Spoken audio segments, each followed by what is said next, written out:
There we go. Oh.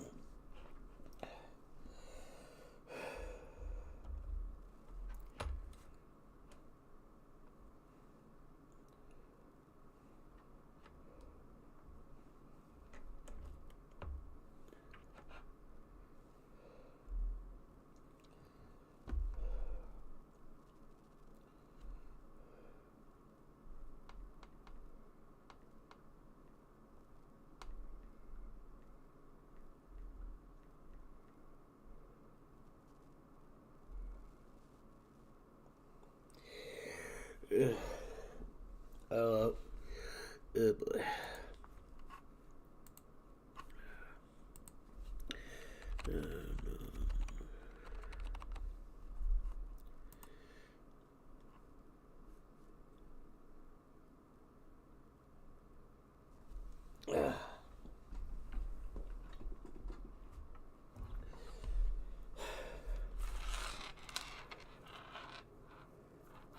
Give me a second, people.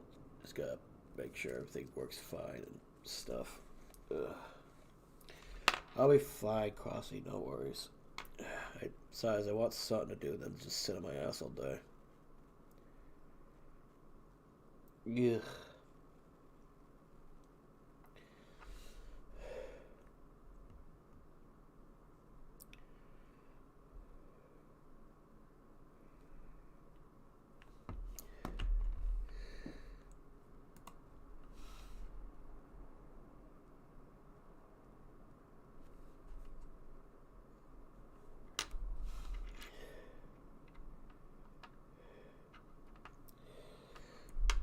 Coming there. Well, you can't reach me.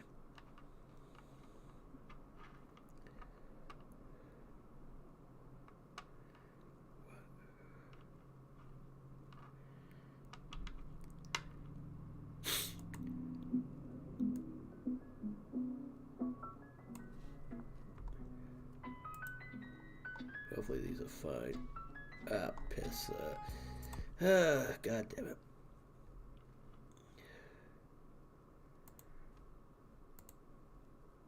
Make sure these are fine. Yeah, it's fine.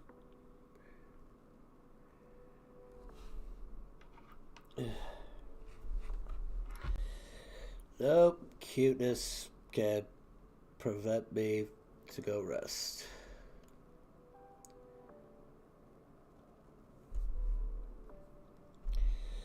Oh, Isaac Foolis. Ugh. Anyway, I wanted something to do because bored out of my mind and I'm just sick of just sitting here twiddling my fucking thumbs, so.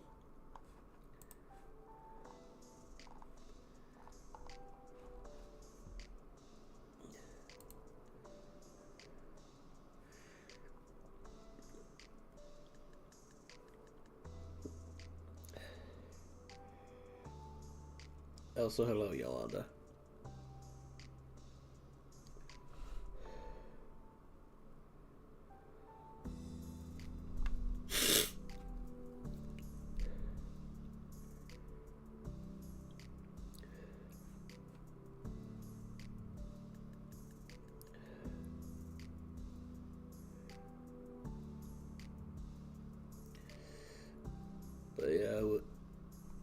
But yeah, this is just a chill stream.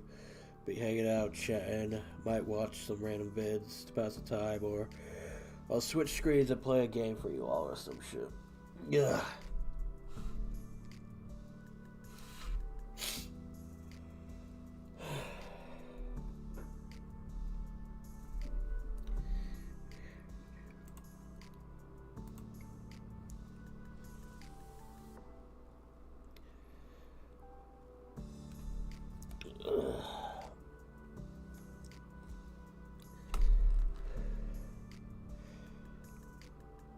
But I hope you're all doing well.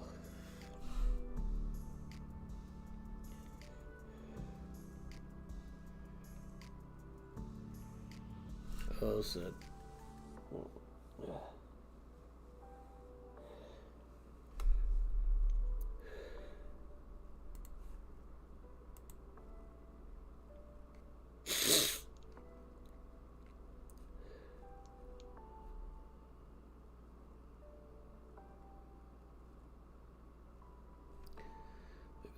this up a little.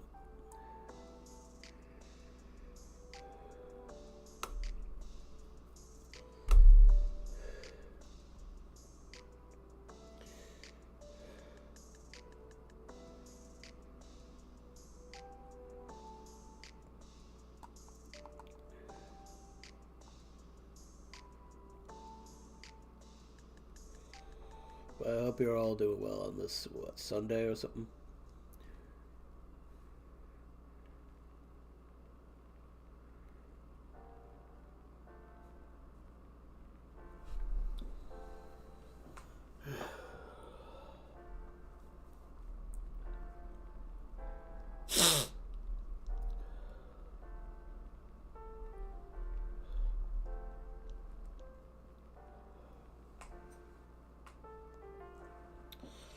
Yeah, it don't matter. I don't want to burden anyone with my problems, so I'll deal with the cold. Ugh.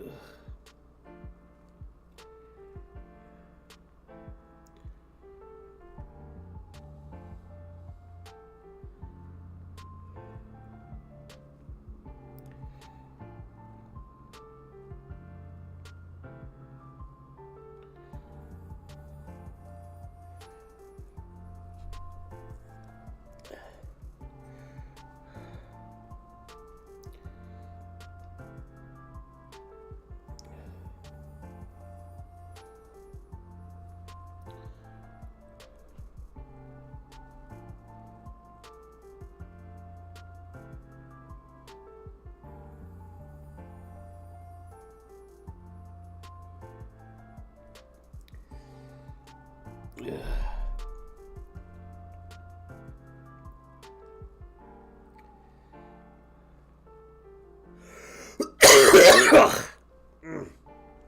Pardon me.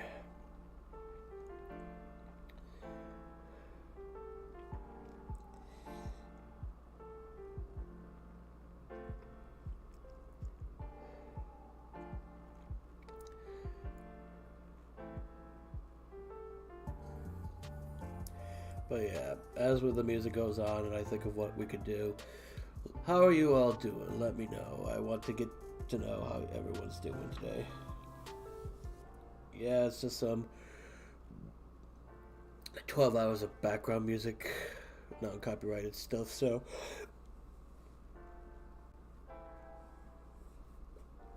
I might switch musics if it gets boring a bit for myself or the audience.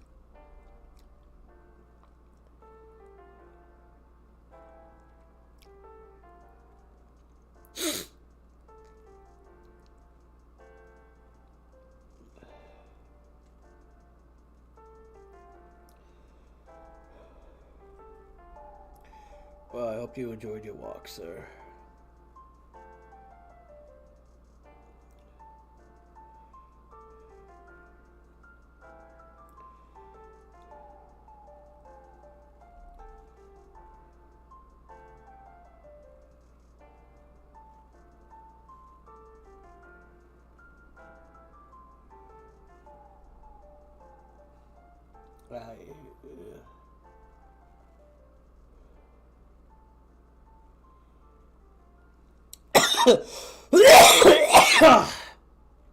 Ugh.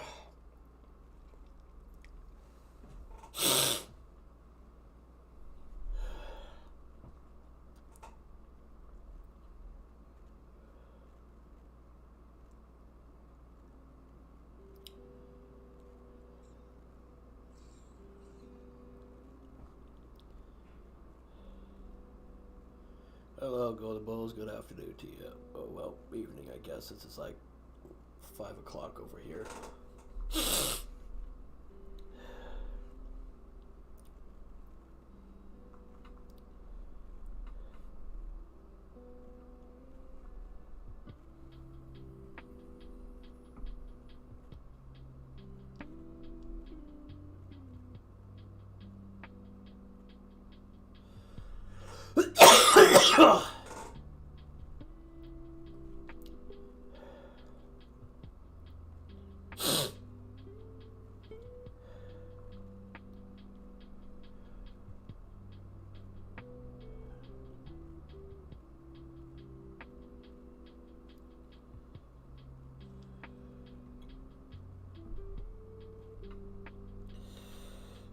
I hope you're doing well.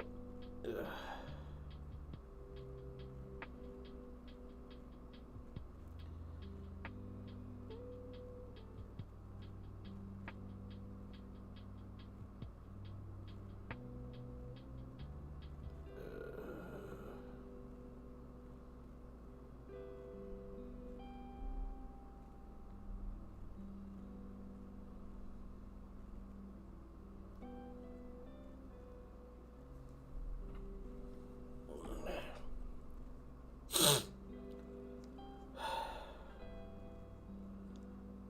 Might switch this music up a little. Give me a minute.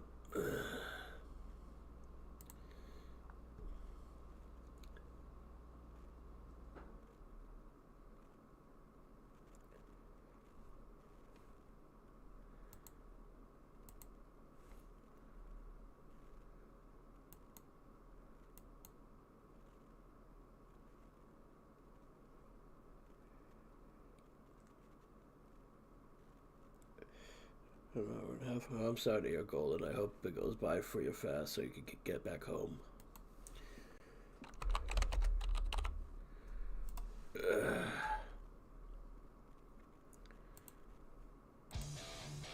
Yeah, it works. Good.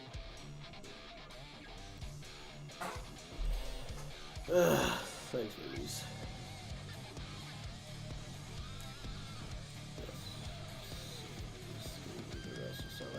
Got the suds. In the words of SpongeBob, I ain't sick. I'm going to work.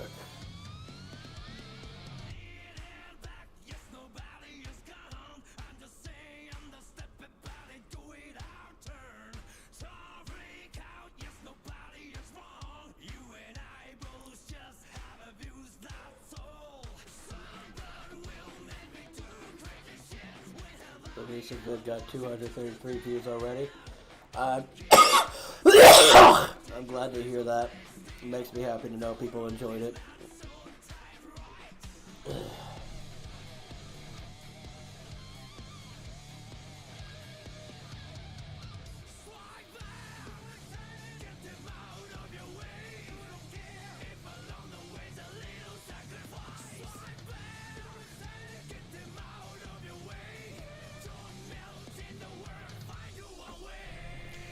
It shouldn't be copyrighted because Guilty Gear Music doesn't copyright things. If it did, well, I don't know then. I don't know anything about YouTube any day. Like, copyrights are bastards anyway, so it don't matter.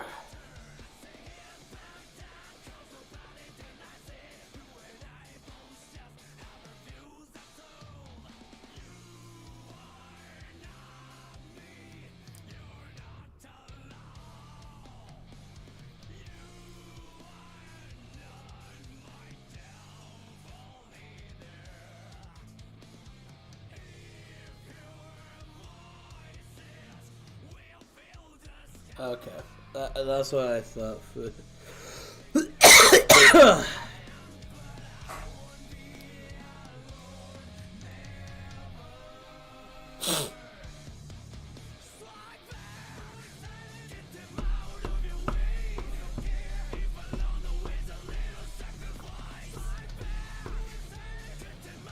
I don't know, Crossy. If I get company, I don't want people barking at me left and right. I should rest or whatever. Ugh. And I don't need people to worry about me. I'll be okay. But if I need company, I'll let you or someone know. Kind of used to being by myself. It's been like that for the last 2 days-ish, kind of. So I've been sick for this weekend.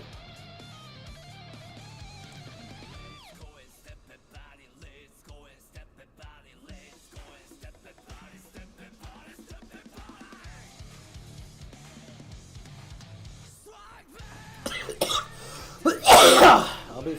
I know, Crossy.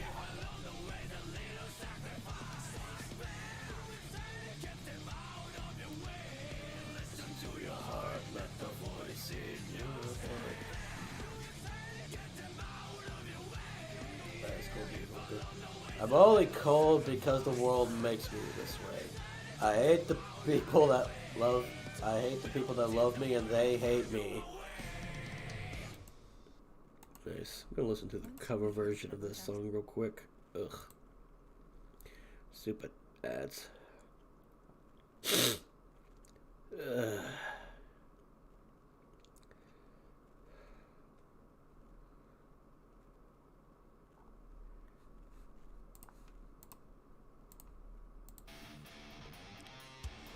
I told you you got the suds. I don't have the suds. I'm going to work.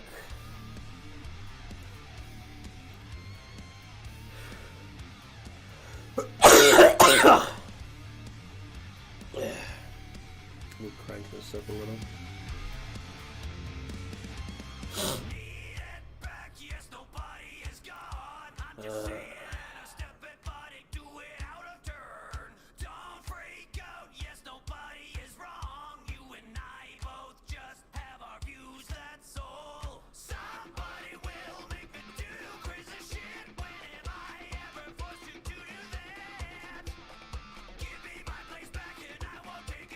If it keeps bugging me, sure, Crossy.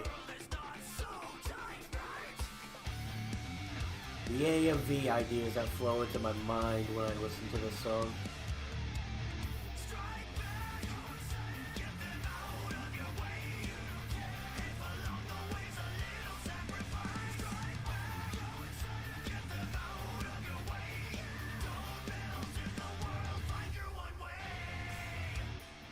Oh my goodness.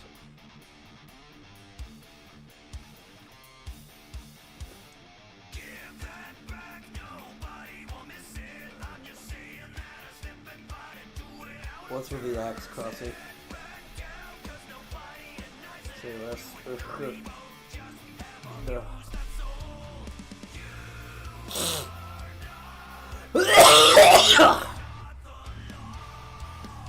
Yeah.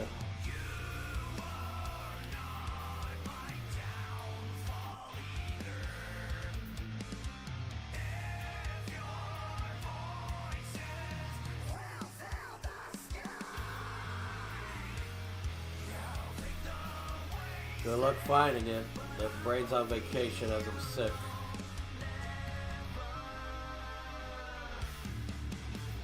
Oh, so you're trying to hurt my brain. Never mind. Go ahead, dig around.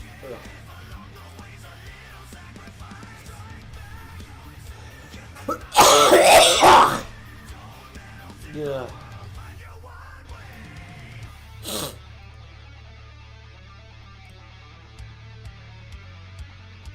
How?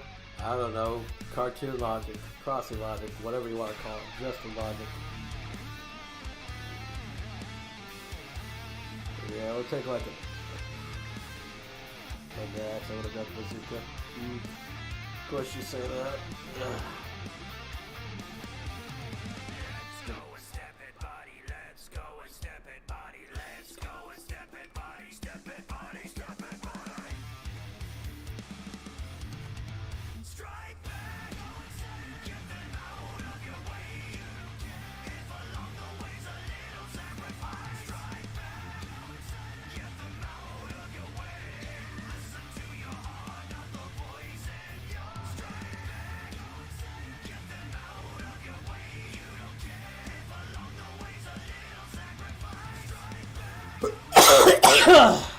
Have fun, Crossy.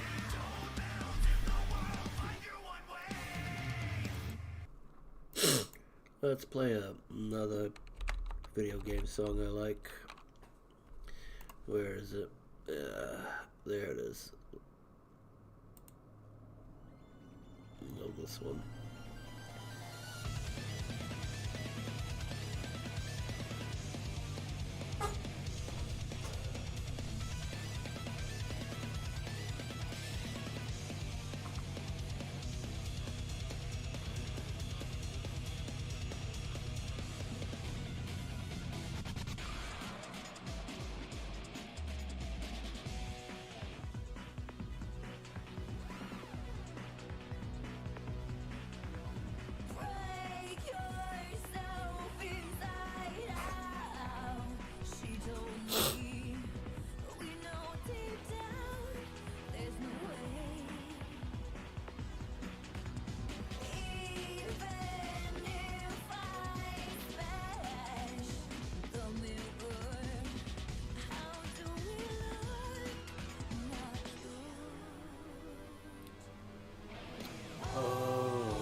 until I fall in flames.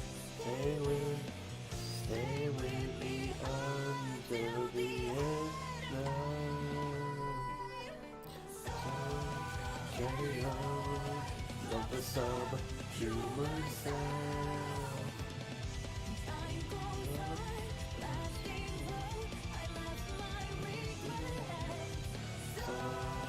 Carry on, love the subhuman self.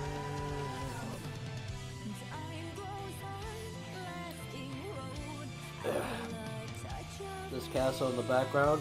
Oh, this is Dio's castle. I'm using as a background. He won't miss it.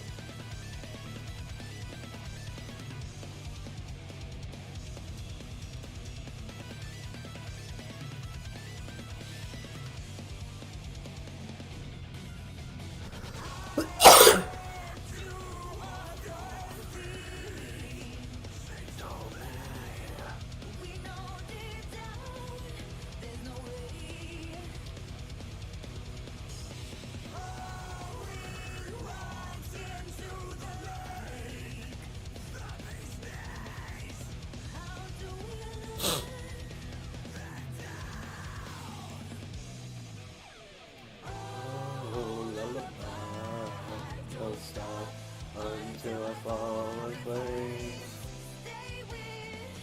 Stay with me until the end.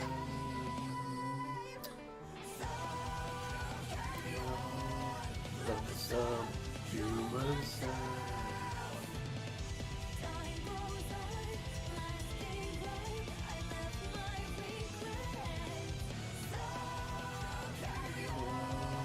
Love the subhuman sound.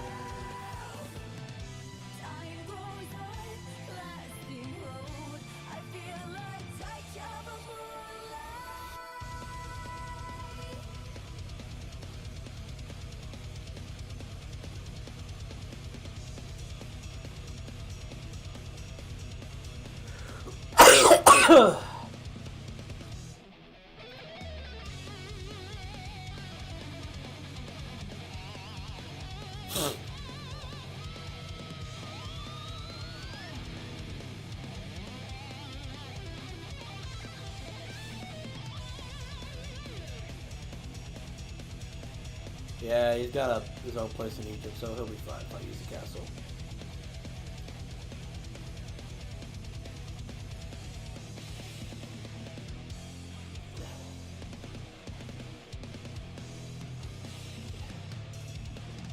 Oh, lullaby, don't stop, even in the deepest dreams.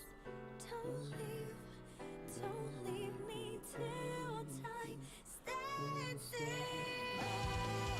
Lullaby, don't stop until I fall in flames. Stay with me until the end of time. So carry on, you myself. Time goes on, lasting road. I left my regret. So carry on, love the sun, you myself. Time goes on, lasting road. I feel a touch of the moonlight.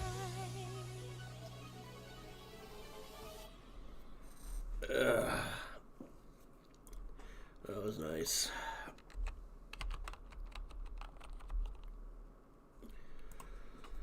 You know what? I'm gonna listen to another good song. That's nice. But I hope you're all doing well. If anything, if I get bored of just chill listening to music, I might switch things up to a game to pass some time.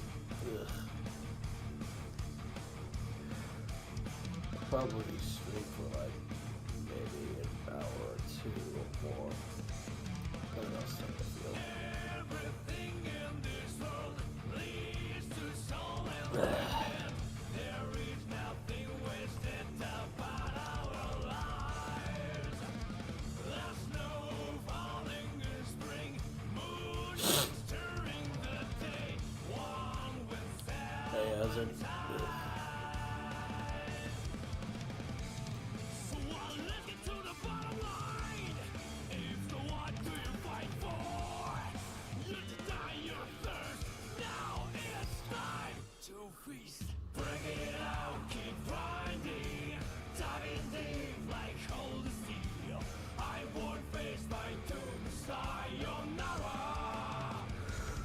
Well done, how dare you? Never too late to bend the knee. When hell freezes, so sayonara.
But like I said, I hope you're all doing well. I know the time of darkness will come someday, but I will fight it till the day I die.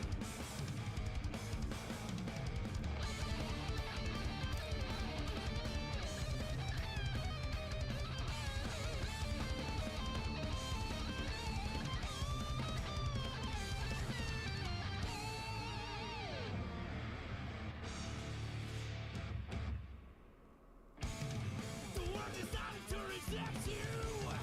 If so, what do you fight for?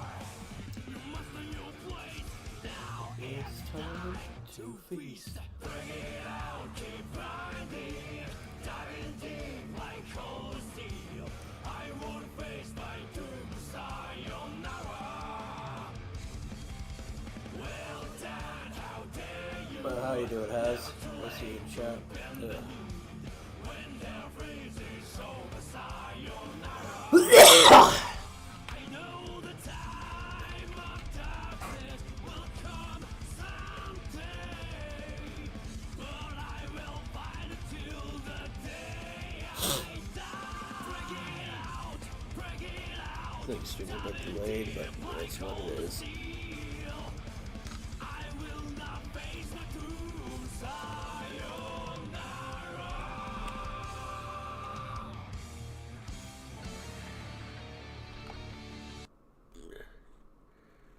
Oh, that's good.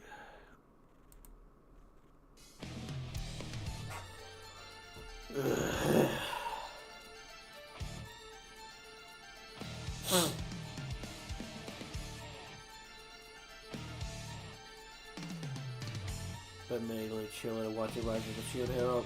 Well, that's good, man. Hope things go well for you.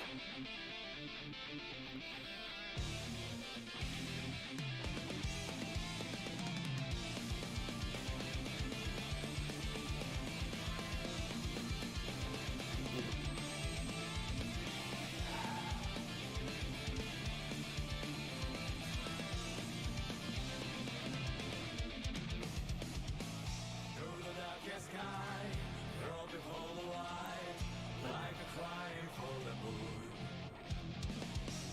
Never-ending round, forgot what I want. Never held my heart to me. That's right, go. Don't look back. Very nice. Pride, so what do I have to be? Under the sacred fires, never stop, just go. I don't care how many more gotta get. Here in the pale fire, I'm going out for as I can. I hope my path will be. That's understandable, Hazard.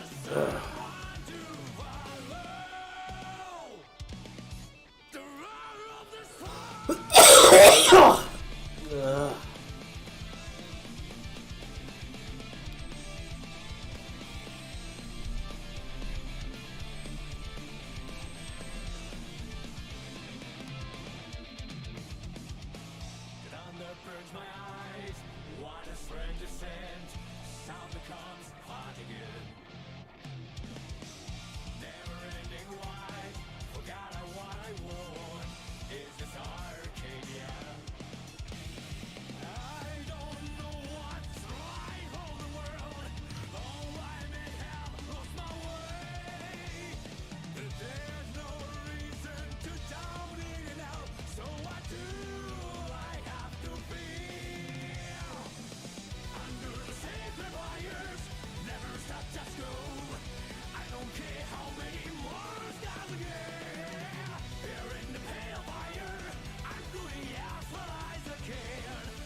Damn water in my eyes.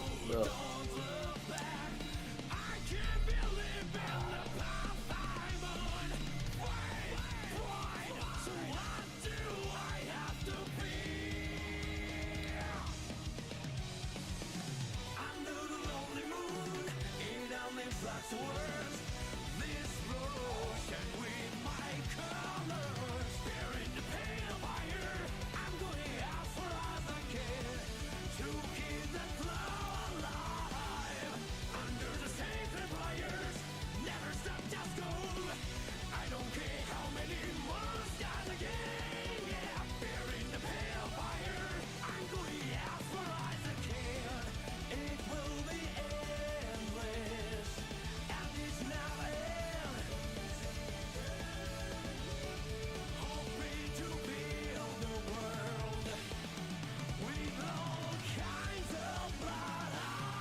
Cool.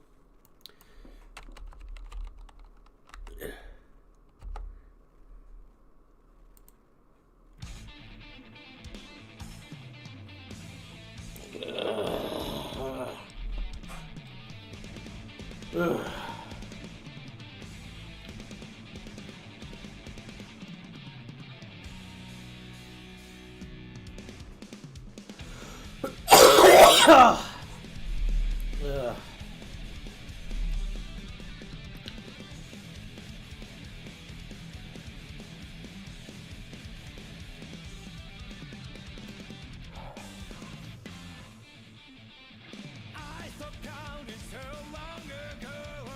Enemies keep coming after me. Still acknowledge, yeah, you got it all. If you ask me, yeah, it's all a game of chance. Don't know the thinking. Life never goes that way that you want it. No matter what life throws at you, take it on. Whoa, fight like a tiger, walk in the park. Play the hero till I die. Fly like an eagle, soar through the sky. Be free till you die.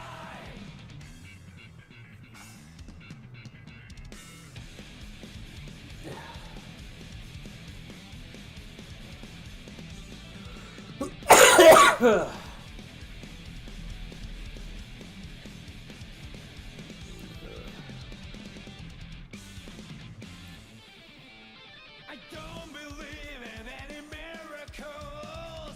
I risk a lot every day. Gambling's only for fools. Take nothing for granted. If you don't seize the chance, it's over for you. Life never goes the way you want. That's how it is.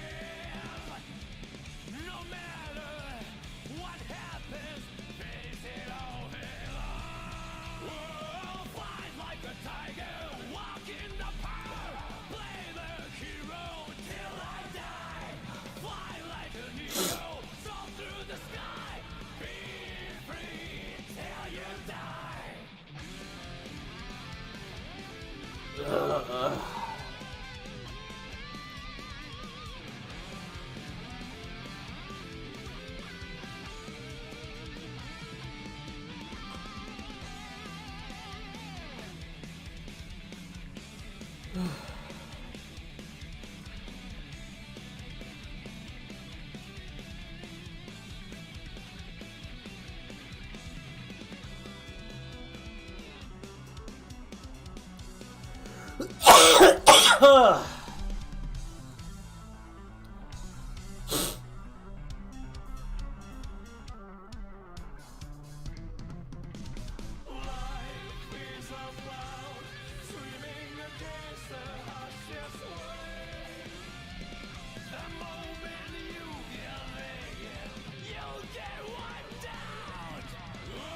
Do what you gotta do, Golden.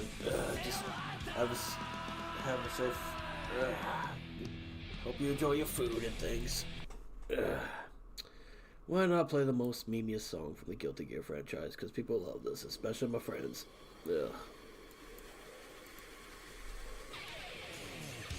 Ugh.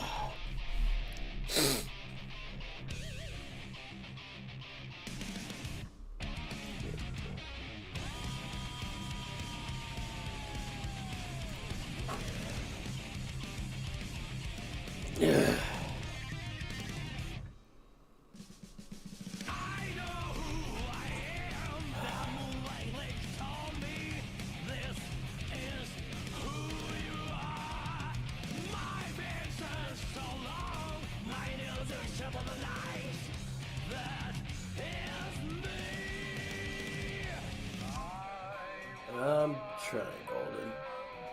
I'll keep going until this kills me, I guess. I don't know.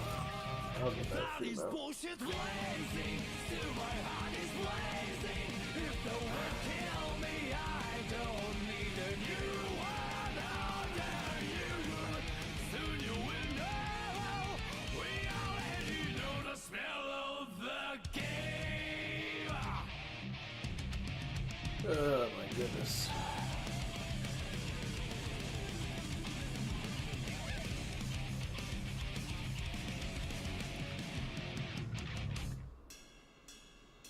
Do you know who you are when you speak your words? Don't sound like your own. You're trapped in the toxic created by this world. That is who you are. No further proof that I like my feet and sometimes wake up. Gravity gets out from the ground. Play it. That is bullshit blazing. Yeah. Still my heart is blazing. If I lose my wings, I don't need a new world under you. Can't feel a thing. We already know the smell of the game. Remember, you are blazing. Still your heart is blazing. No one's made you. I don't need a new world under you. Soon you will know. We already know the smell of the game.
Can't you see I'm blazing? Still my heart is blazing. If the words kill me, I don't need a new world after you.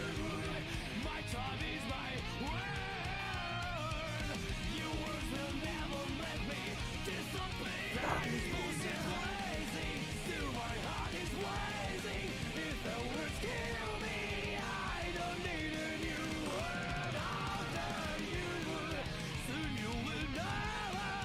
We already know the smell of the, know the smell of the, know the smell of the, know the smell of the game. Beautiful work.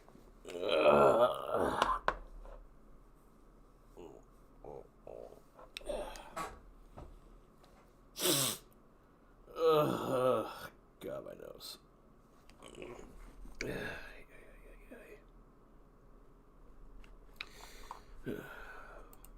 Clear these damn notifications. You know what? I'm actually genuinely curious about this video.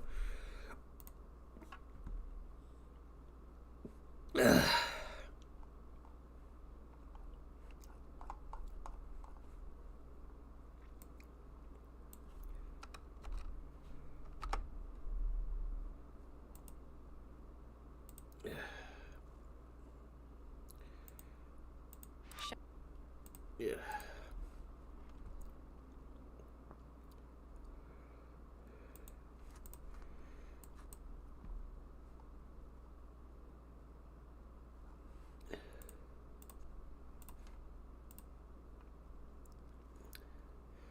So y'all can watch with me.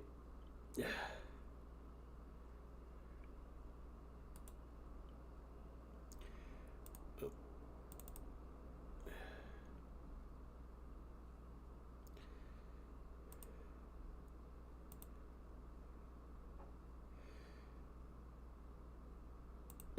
Let me see. If I'm correct, it's like this. Yeah.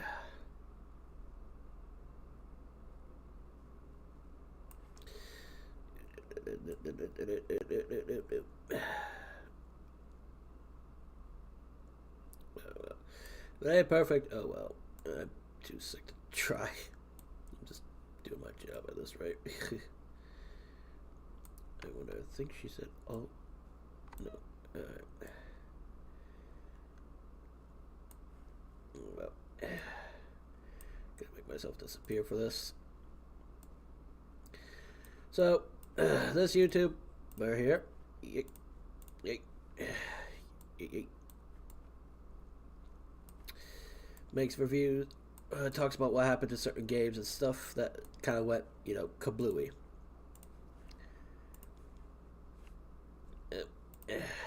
Give me a minute.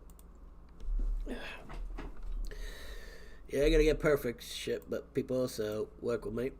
Yeah. There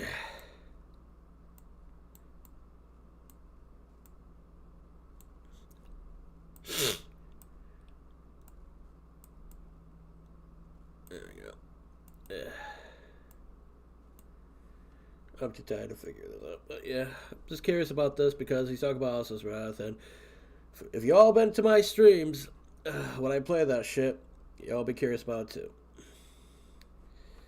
So, let's check this out, really.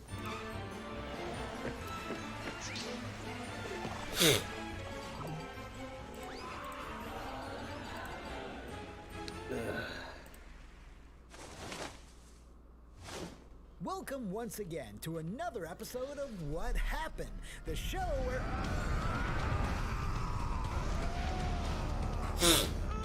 it's finally time to answer the question, what happened to Asura's Wrath?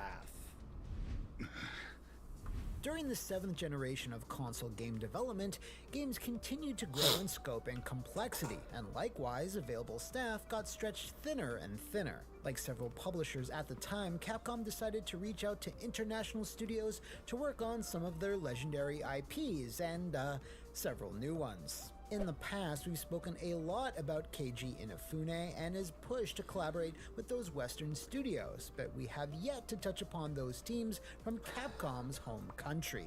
To name a few, Marvel vs. Capcom 3 was primarily handled by Aiding of Bloody Roar fame. DBZ Budokai developers DIMS made up the bulk of the staff who developed Street Fighter 4, and even From Software themselves made 2 Monster Hunter spin-off titles, as well as one more game that I will poke fun at later.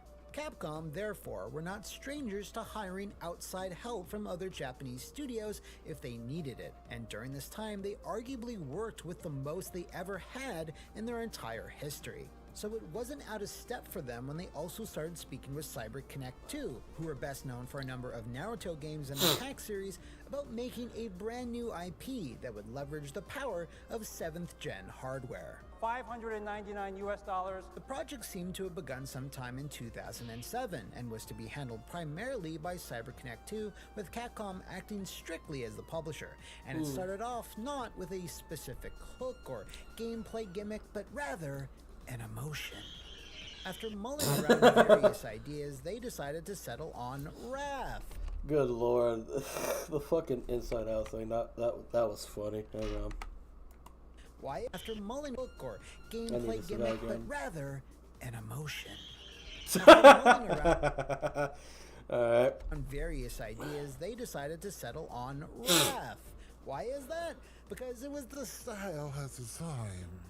CyberConnect 2's president/CEO, Hiroshi Matsuyama, thankfully explained a little more eloquently in an interview with IGN Australia. Our main concept was that we wanted to reach out to audiences all over the world with Asura's Wrath. That's why we focused on Wrath as our main concept. It's something that anybody can relate to. It's an emotion that's very powerful. It's sometimes seen. See, when you put it like that, that makes a lot of sense. Alright, I'm going to ask you all in chat. You could either say I or do the hand raise emoji.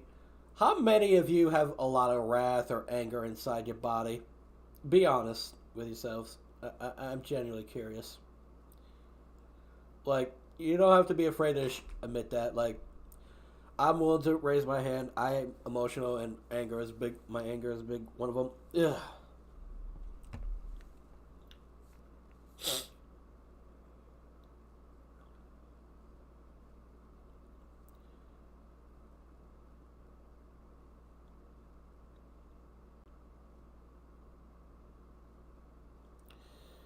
While I wait for the answers, even though this fucking delay is up, I'm gonna grab a quick drink of water. Me on a bad day. Hard to tell the difference with you. But all jokes aside, yeah, I know what you mean. Has it on you on a bad day. Ugh. But realistically, sorry. Everybody's has their moments, yeah. So Hiroshi was getting somewhere with this. I feel like if Ciel or Zambi does a react stream to this, and I remember Ciel always asking me why was this game so underrated again. So I just make a react to this video, even though it's like, Jesus, 20 minutes, 20 seconds long. Good God. Though people have made a react to longer shit. Ugh. Give me a second though, I'm gonna grab a drink. Ugh. Yeah.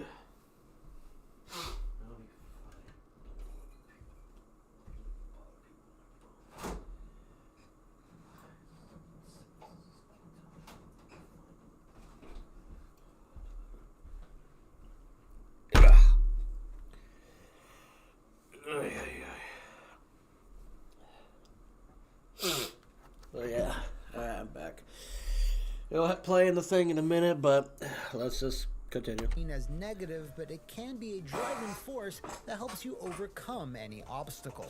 Once the principal emotion was chosen, the staff then started to build out the art, story, and world, which took over a year and a half on its own. The world they year came and up a with half. took Asian and Hindu mythology and blended them together with science fiction, with the goal being to create something that hadn't really been seen before, and in turn helped to make the project stand out, which it certainly did. You can say a lot about Asura's Wrath, but one of those things is that its long pre-production phase produced some aesthetically stunning stuff. Once they had the broader strokes of the story in place, a team of Can I get that Asura frame picture, please? I would love that. You know, I would love all those art pieces. writers at CyberConnect 2 then fleshed things out further and identified where the big set pieces and battles would occur. CyberConnect 2 producers also felt that to go along with the atypical development, there should also be an atypical division of staff, which Hiroshi Matsuyama explained in that same interview with IGN Australia. We divided them into 3 teams, and each team would focus on a number of episodes, and there was a lot of going back and forth with different opinions and trying to figure out, how can we make this episode better? How can we make this really over the top? How can we make this a game that will appeal to a worldwide audience? At the top, we had the director, so it was almost like a pyramid, with the director at the top, and he would approve the many ideas, and it would go back and forth, and that's how we were able to come to how Asura's Wrath is now. For those that aren't familiar with this game, and judging by its sales, that might be most of you, it plays... Ugh, the sales. It was terrible in Capcom standards, like...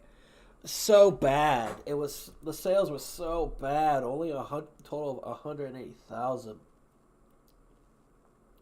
if I'm correct. Like, Jesus, ugh, it got incredibly bad. The game is great. It's still underrated as fuck a bit, even though this shit is over the top and anime as fuck, like people wanted or people would like. But it's still sadly underrated. Ugh. Is out like an anime series, complete with commercial bumpers, episode recaps, cliffhanger moments, and credits after every episode or level. Though it has its own unique quirks, Asura's structure is quite comparable to the Naruto Ultimate Ninja Storm series of games that CyberConnect 2 were also in the middle of pumping out, with both actually sharing quite a lot in terms of design if you take a closer look. Now, aside from that, I actually couldn't find all that much information on the game's core development, and certainly nothing that raised any red flags. With that said, since Asura's Wrath was the first title CyberConnect 2 worked on utilizing Unreal Engine 3, I'm sure there were some bouts of trial and error, but looking at the final product and how on a technical level it's pretty polished, I don't think that was a real problem either. Now, I know what you're gonna ask. Hey, Fat Skeleton, where's the steaming hot tea then? Why are we even talking about this? Well, kids, what we have here is a much more nuanced case than engine switches, money problems, or megalomaniacal bosses. I was able to glean some info from an anonymous source who was close to the project, and, going by their account, Asura's Wrath's issues really came down to public perception, consumer expectations, and of course, absolutely disastrous DLC practices.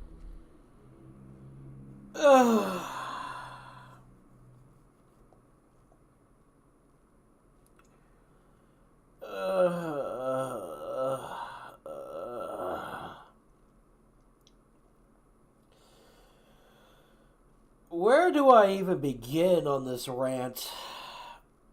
Or should I just let the thing play at this point, people? Because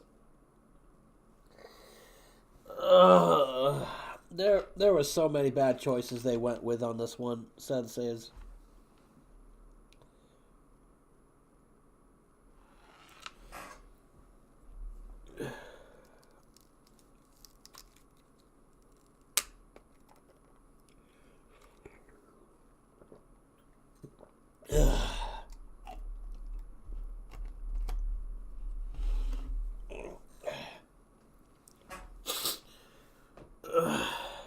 Let it play. Alright.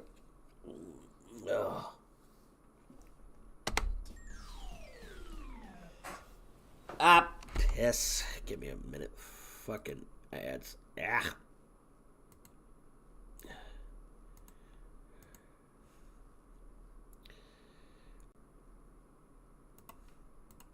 There we go.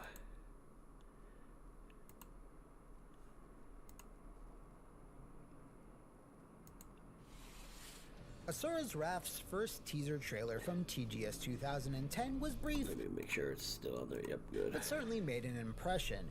It promised bloodshed, anger, and epic scope, and since it was coming from Capcom, it was fair to assume it would deliver the same high-octane action and in-depth combat that the company was known for. And it wasn't just consumers either. Even the very first articles about the game's announcement seemed to echo this assumption, with Destructoid saying Capcom has partnered up with developer CyberConnect 2 on a new series called Asura's Wrath. The game is a heavy hack and slash game using the Unreal Engine 3. Characters can summon gigantic godlike creatures to battle massive armies. The key concept around this game, as described by director Seiji Shimoda, is that the game revolves around wrath, and that it's more about the experience rather than just playing it. The only hint there that this was not going to be typical action fare was the usage of the phrase, "it's more about the experience rather than just playing it" from Shimoda. But other than that, it seemed like it was very much going to be in Capcom's standard wheelhouse. When the game was first publicly announced, even Capcom USA themselves didn't have a good read on what Asura's Wrath would actually entail. Unlike most other Capcom productions, their USA branch wasn't initially part of the game's development, like at all, with the smaller Capcom Europe apparently taking the lead on Asura's international release. According to the source I spoke to, Capcom USA were initially only given the broader strokes from the European marketing team, with a vertical slice/concept video along with a presentation by Capcom Europe staff explaining their take on the game. The European team had Asura pegged as a serious, intense, and mature title, so its main demographic should be mainstream audiences, 18 to 35-year-olds that enjoy God of War. My source... The sad part is, it's not fully wrong, because if you like games like God of War, then this would be a game you guys would enjoy, in my opinion. Sure, you can't really compare the two, but there are some similarities, and in a way, it's almost like this game was inspired by God of War, but yeah, is that 100% inaccurate when he says it like that? Or said that despite this desire to target one of the most sought-after demographics, the marketing budget that had been allotted for it wasn't nearly enough to cast such a wide net. They estimated that the game would have needed 10 to 50 times as much money to have had a shot of success via that method, further reinforced by the fact that the game was a brand new IP and thus lacked any brand recognition. Sales aspirations would further dwindle when Capcom USA started receiving more and more advanced builds, and realized Asura's gameplay was far more unique than what they were expecting. While it did offer several styles of combat in which to engage enemies, none of them were as fleshed out as many other franchises in Capcom's back catalog, as the cutscenes and story were clearly the driving force behind the experience. These revelations took Capcom USA staff by surprise, as they, and Europe, were planning on selling the game to the God of War crowd, which was now shaping up to be harder than initially thought. Oh boy. That kind of explains a little now that I think about it. See, the God of War crowd can be very indecisive sometimes, or decisive, give or take. God.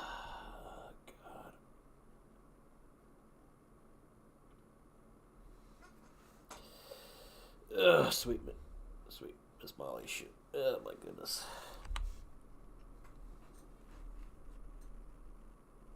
Yeah. USA staff by surprise, as they, and Europe, were planning on selling the game to the God of War crowd, which was now shaping up to be harder than initially thought. As development raged on, it became clear to Capcom USA that Asura was shaping up to be more of an interactive anime than a full-fledged action game, so the decision was made to take the remaining budget, which my source refers to as tiny, and steer the marketing towards the hardcore anime and comic book fan bases instead. Oh my god.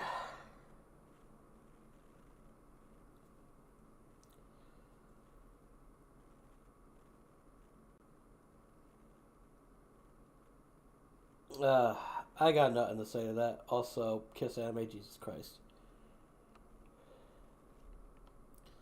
Leading up to release, Capcom USA began advertising on anime web zones and anywhere else that would hit similar audiences, as they felt that was where the game's true demographic lay.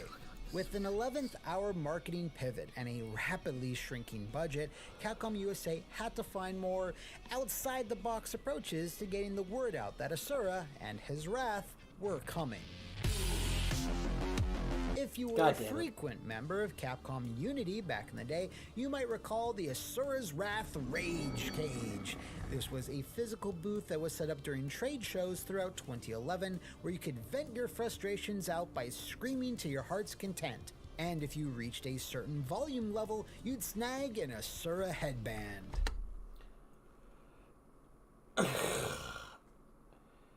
The worst part is, I would love to get one of those headbands. I didn't know anything about this Rage Cage, but I would have loved to have this headband. That's just me, though. Now, this was a pretty novel idea that played into the game's themes, with the only real issue being its incredibly unfortunate timing. The Rage Cage made its debut the exact same week as Mega Man Legend 3's cancellation. Yikes. Fucking yikes.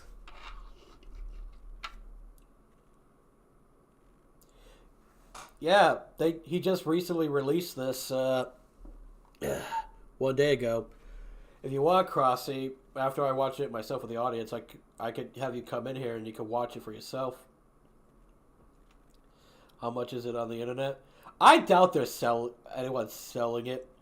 I doubt anyone's selling it, but yeah. But yeah, this video came out yesterday.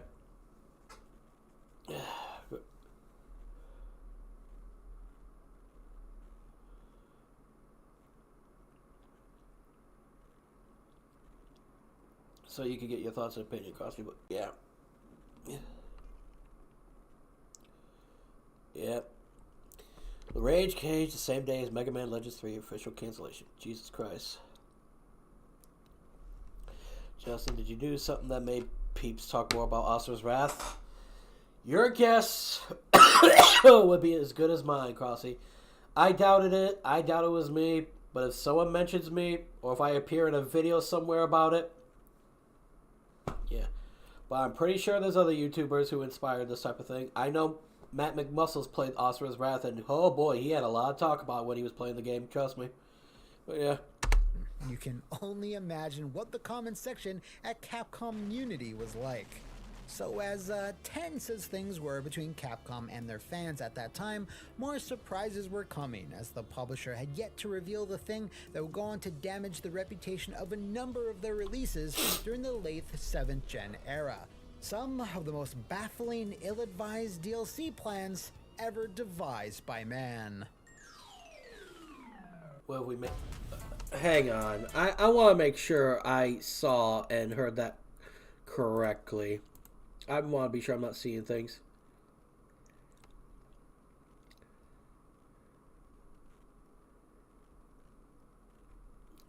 Give me a second after this ad, people.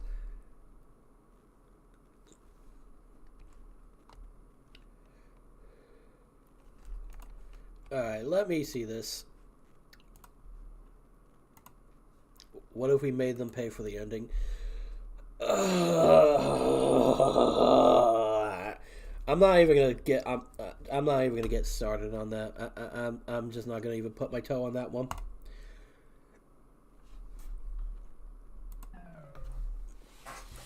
When Asura's Wrath released on the PS3 and 360 on February 21st, 2012 in North America, and later that month in the rest of the world, players noticed two kinda awkward gaps in the story. This is because Capcom and CyberConnect 2 had decided to sell these missing chunks of narrative as DLC. There was so much DLC for this stuff.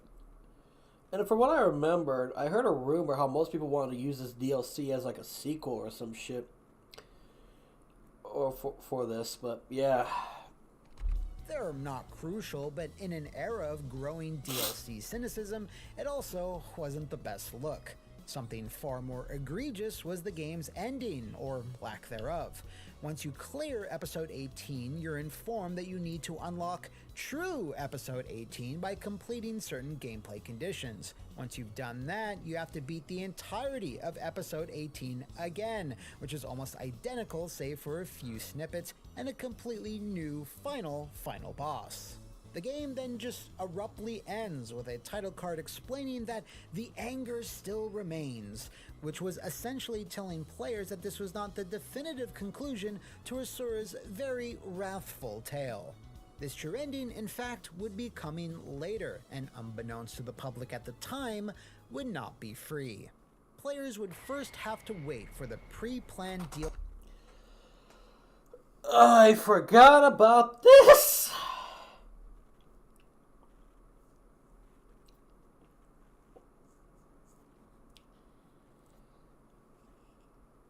Yeah. Not only did they make as DLC, they had to wait for a long time for the true ending of Part 4. Basically, the release dates here. I want to remind you, this game came out in February. So let's see. They have to wait about like 2 months or so for because the Chakravartin stuff came out in April.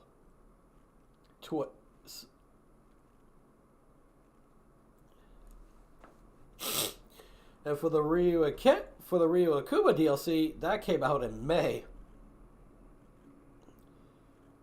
See,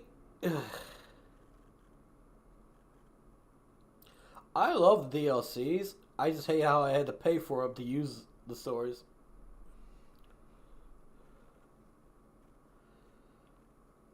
Let's see. So it's like January, February, March, April.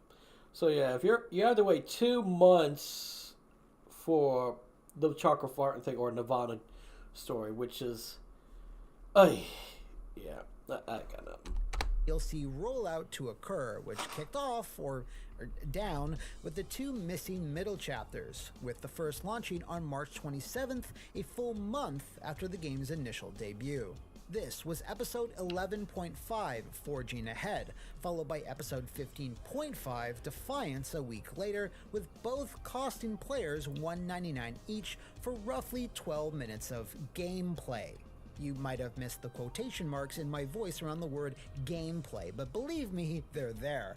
I added them because CyberConnect 2 envisioned both of these chapters as fully animated sequences, and contracted them out to 2 different studios, which resulted in mini movies with some QTEs overlaid on top. While they're ultimately not that important and fairly inexpensive, it again set a rocky precedent for the game.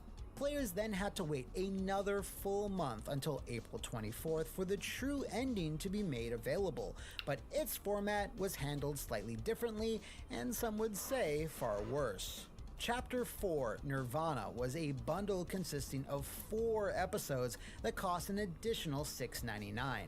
Nowadays, players can get charged an extra $50 or more for deluxe editions and season passes, but back then, people were channeling their own wrath about it costing $7 for the real ending. During an Sad as it is, most people were upset, even though things were a lot cheaper back then compared to now for DLCs. interview in the Asura's Wrath official Complete Works book, the creators behind the game fielded several questions, with one of them being why they handled the game's ending the way they did. Hiroshi Matsuyama answered first by saying, the idea for this was the way that sometimes after a drama or anime series ends its run on TV, the following episodes will be done as movies or OVA. Movies or OVA? Oh boy. That was the pattern, so the game itself is complete the way it is. Asura's Wrath's director, Seiji Shimoda, also added that, first of all, we decided to finish it up at 18 episodes, and then, once you've been satisfied with that, there's Nirvana. For example, with a drama shown on TV, as a general rule, you have to wait 1 week to watch 1 episode, right? wait 1 week to watch one episode. That is 2 literal and a half with anime rules. I think that this week also gives you time to imagine what will happen next in the story. Also, when the story's finished, we leave a kind of hook there to give the player the sense that there's something beyond that ending. And just when we fan that feeling of anticipation, making you wonder when we'll do it and how it will end, there's Nirvana. Right now, I think there's a time for having people wait. You guys made people wait for 2 months on this DLC. That's the thing, though. Mr. Seiji Shimoda. You made them wait for 2 months instead of a week. I'm not questioning how you do your thing or how you do your work, but imagine people waiting for a new episode, but instead of for next week, they had to wait for a whole month. That's the problem. It's just like, I don't mind what they did, because I'm sure other people has complaints, but if you if you literally go and watch an anime and they tell you have to wait for next month just for one episode of the new episode of the series to come out, I'm pretty sure people are going to either forget about it or go mad crazy waiting. But, like, Jesus Christ. Now hey, that's a cool idea, as it really taps into the tension of waiting to see a story being definitively concluded. That is also true, but in 2 months, you could probably get a lot done and make it very interesting how it would end, but yeah. The problem is that you don't typically get charged for watching a broadcast television series, and then pay more again to see how it all ends. For an added bit of context about the state of the video game industry in 2012, episodic gaming was starting to take off thanks to the Telltale's The Walking Dead, which succeeded in offering a new style of video game content to the masses. God damn. So initially you might think it odd that players and critics expressed displeasure with the Asura's approach to DLC, but then you recall that it was also a $60 release, with an initially secret upsell at the end. If you wanted the full breadth of the story, its main drawing point, you're actually paying $71, predating today's... Ugh. That's painful to think about. I can name one anime guilty of that once a month BS Super Dragon Ball Heroes. Yes, even no. Let's be honest. All Super Dragon Ball Heroes episodes are really doing is just advertisements for two things: fan service and to promote their freaking Dragon Ball Heroes card game. That's all I can really say.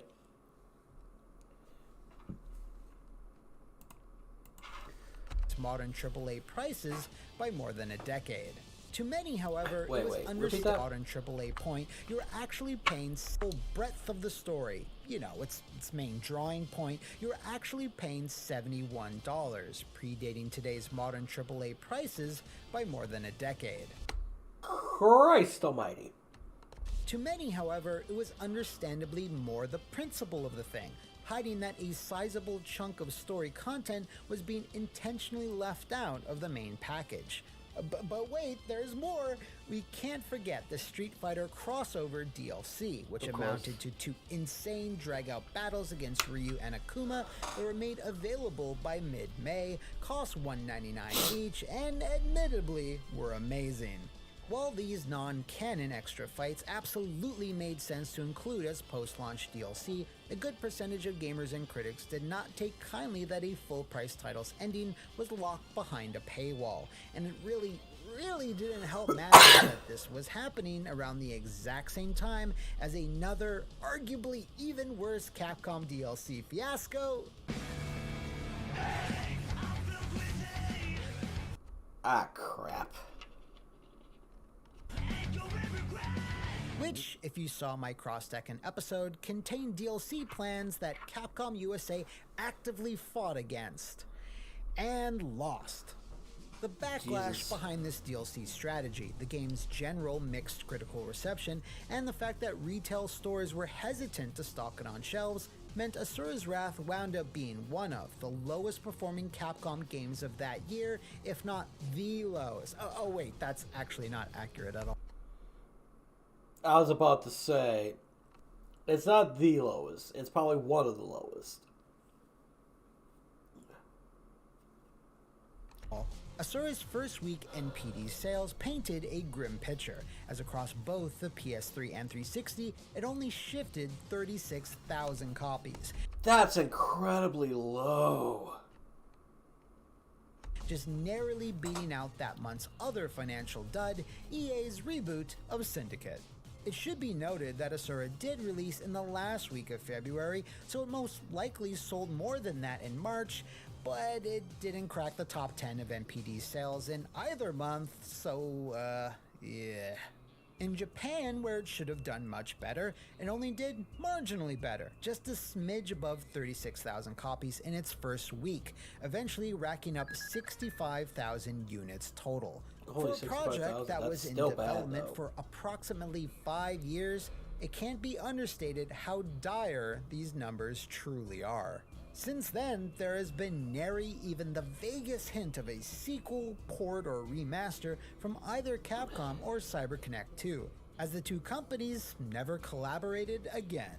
It doesn't seem as though there's any bad blood per se, it's just that CyberConnect 2 pretty much went all in on anime games from then on out, and only recently has been putting out some all-original titles. Despite all of this, Asura's Wrath has slowly cultivated a small but passionate fanbase, mostly this guy, who appreciated what it was You did max dirty there, Matt. You literally did max dirty there. titles. Despite all of this, Asura's Wrath has slowly cultivated a small but passionate fanbase, mostly this guy, who appreciated I will gladly wear that headband with pride and join Maximilian Dude. The fucking... Where's my OBS? If this PNG you all see now doesn't prove my love for this fucking game as me or recognizing me as part of the cult or fan base for Asura's Wrath, I don't know what fucking will.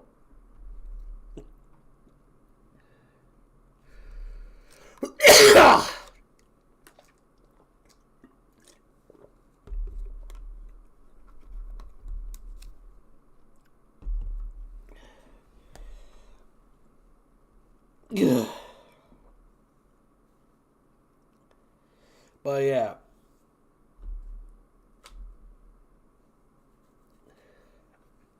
I'll admit, I went a bit on a tangent there, but I still rest my case.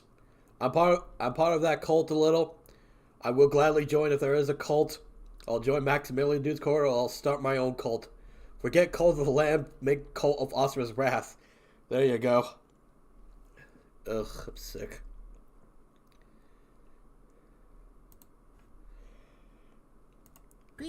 what it was attempting to do, which in all honesty was ahead of its time. The gaming industry was still being flooded by waves and waves of Call of Duty and Gears clones circa 2012. As unique as it was, Asura's Wrath just wasn't able to punch through all that white noise. If something like this was released in today's gaming landscape, which has more variety than ever, it might have had a better chance at resonating.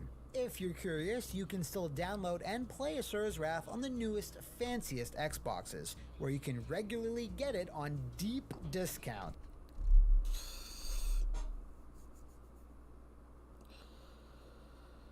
I don't know what to say to this, but... Along with all the DLC. Likewise, if you're on PlayStation, you can stream it via PlayStation Plus, where you can't actually access any of the DLC at all, so maybe just forget that last one.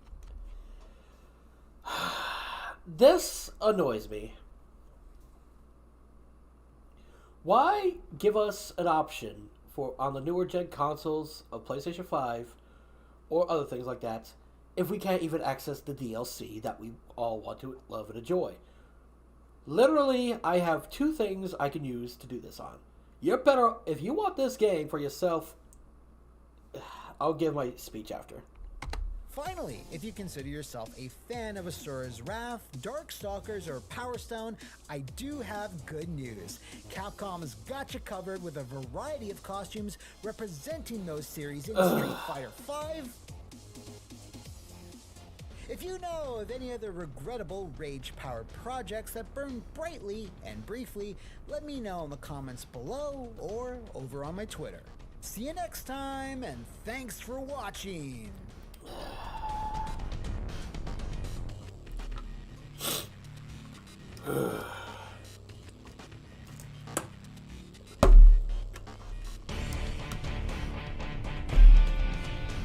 I'm gonna go ahead and go on a tangent a little bit, real quick. First of all, fuck that Capcom thing with the Street Fighter DLC. I appreciate they bringing in all sort of thing for recognition, but fuck that. Secondly, the PlayStation thing. Fuck that noise. If you want to get PS5, that's fine. I don't recommend you try playing it on there. Because he clearly pointed out how you can play on PlayStation now on that new PS Plus version thing.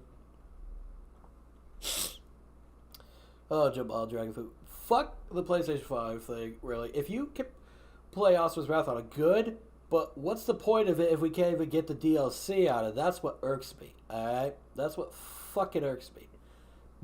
Ugh. Number 2. If you want to play Asura's Wrath for yourself, I recommend 2 options. Get it on your Xbox, like an Xbox One or Xbox Series X, or freaking Xbox 360 if you still have it, or your old PS3, because you can have all your DLC there and everything, or emulate the shit and download all the stuff for it you need for it, including DLC. That's what I did for my streams. Ugh. Number 3. I want to show you all something about an Asura's Wrath sequel.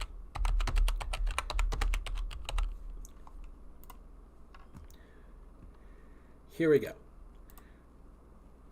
Melted to perfection. Now, this was made 3 years ago. I'm sick, Jamal. Don't worry about it. So, I want to show you all this real quick. This was a Q&A with Hiroshi himself. So, I want you all to pay close attention to this. Alright? 皆さんこんにちは。サイバーパレストです。 Oh, wait, hang on. Probably have to... Yep. 皆さんこんにちは。サイバーパレスト代表の松山でございます。はい、質問いただいております。アスラズラースのリマスターはいつですか？あと同じような質問で、アスラズラース2もしくはリメイクリマスター、可能性ありますか？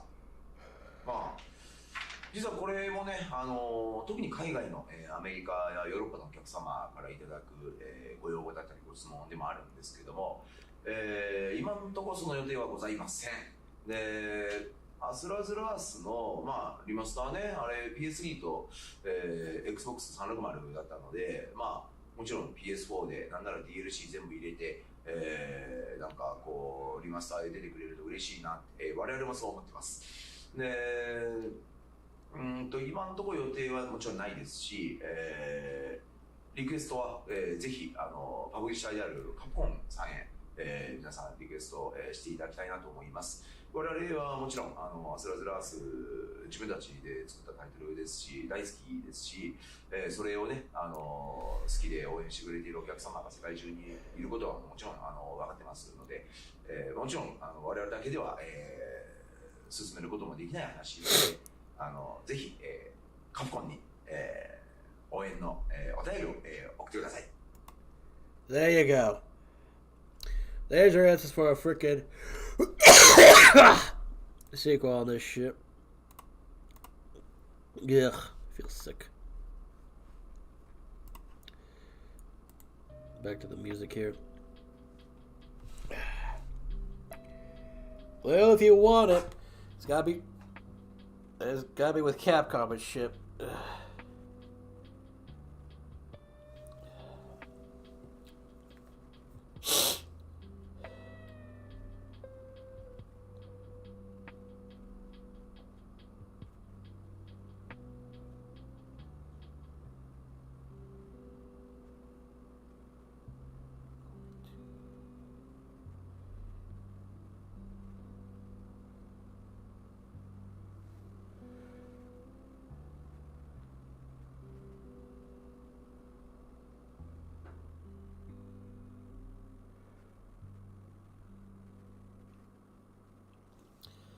But yeah. Any other questions y'all want to ask me? Yeah. Yeah.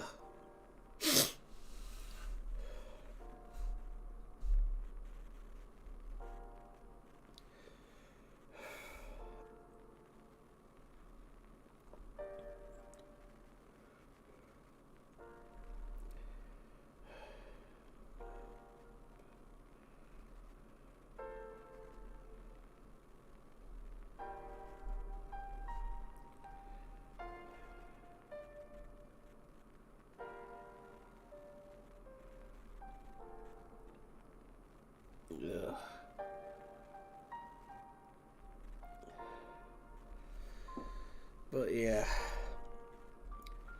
As sad as it may be, as much people would probably get on Capcom's asses about it, unless we get some kind of big cult community knocking on their doors, a remake is motherfucking. I will kill you, ads. Mark my words.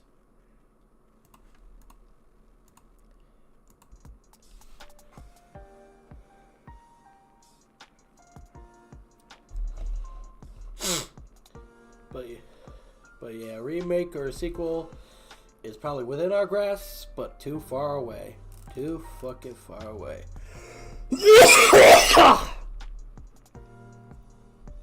God, I feel like playing Asura's Wrath right now.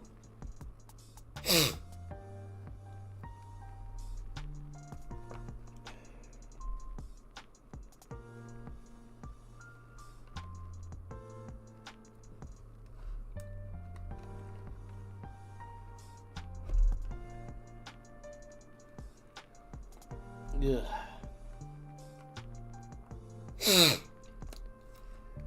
Yeah.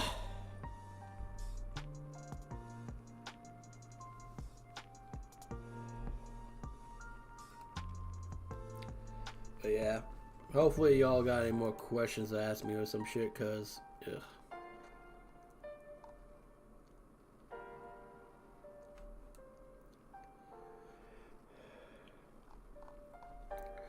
Cause I can't really think of anything to talk about at the moment.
Hey Melody, how's it going? I'm assuming you woke up from your nap.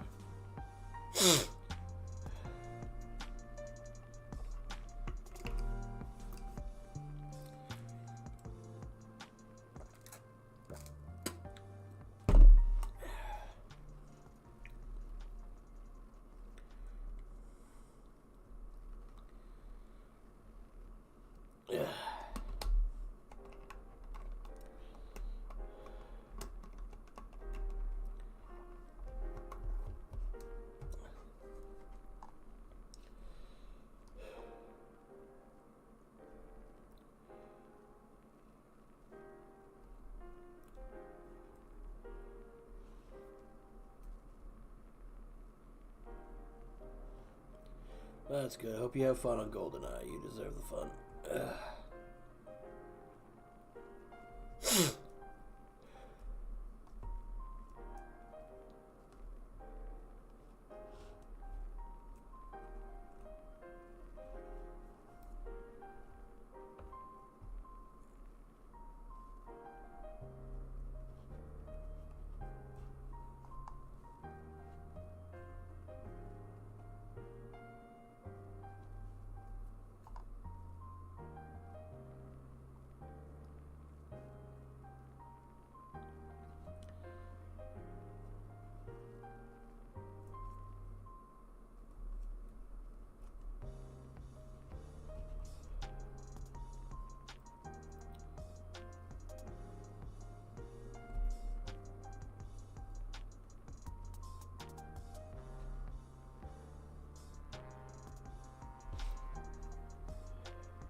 You know what?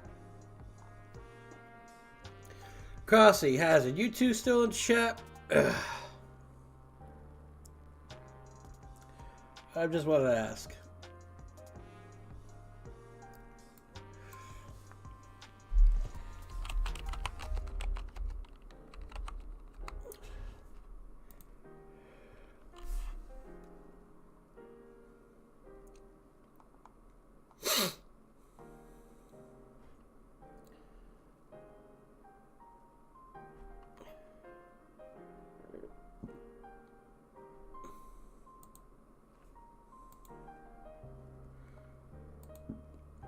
There's a reason I want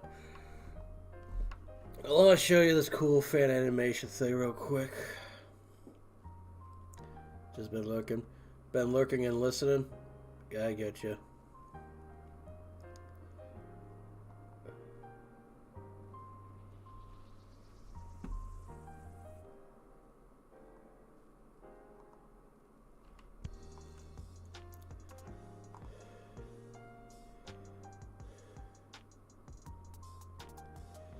Ugh. God, my body hates me.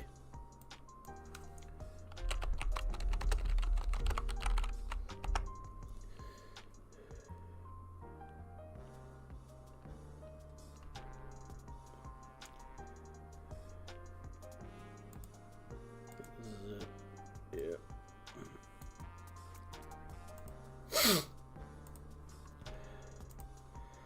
All right. Let's stop this. Gonna show you two something cool real quick.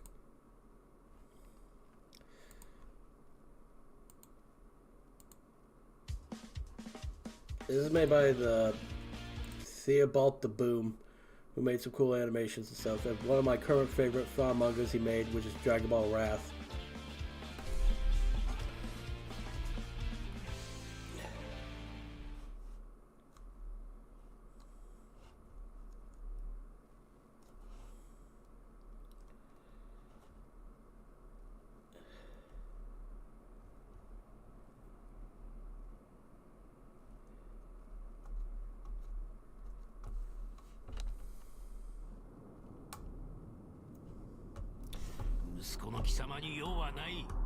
これが究極のフュージョンじゃねえな。ブラリー合体ってのはすげえな。戦う時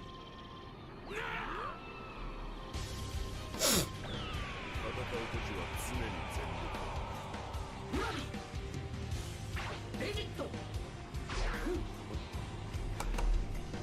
だがブラジットなまってるんじゃないか。もっと本気を見せてみろ。フュージョンした俺たちの姿というわけか。他に戦いようを知らない。どうする？まだ続ける気か？今回は俺たちの勝ちのようだな。命をお前が一人になったから遠慮なく行くぜ。どうした？家族か。する？もっとやろうか？全力でやれそう。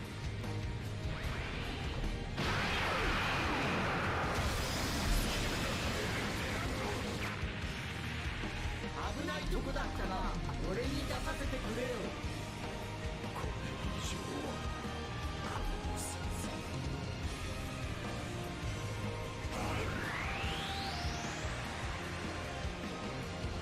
そしてこれだ。まだまだ。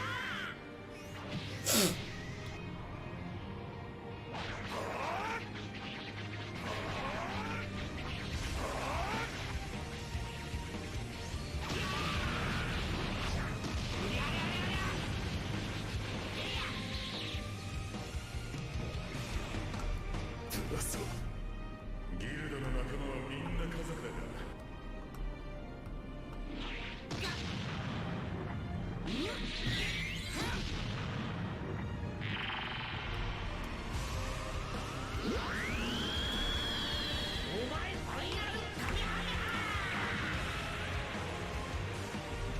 決着をつけようぜ。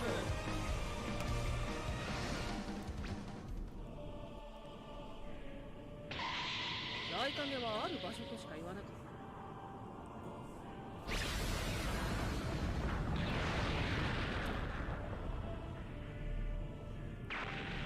た。しつこいやつだな。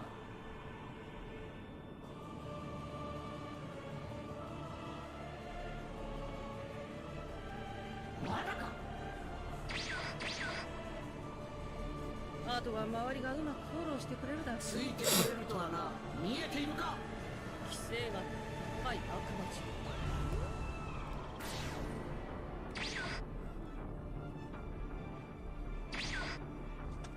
人。なあ、今度はここんとこに頼むぜ。変身する方法を教えてください。俺肩こりがひどくてよ。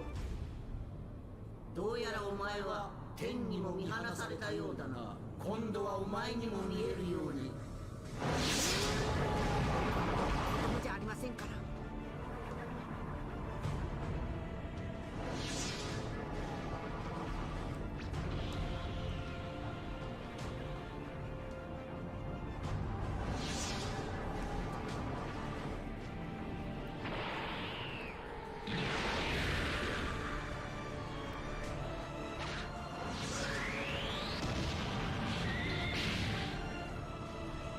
何？ほら！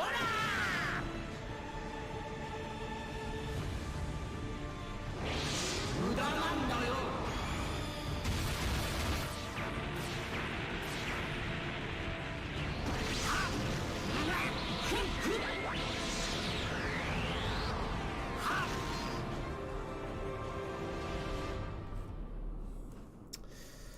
I don't know why, but I had a smile on my face through all that.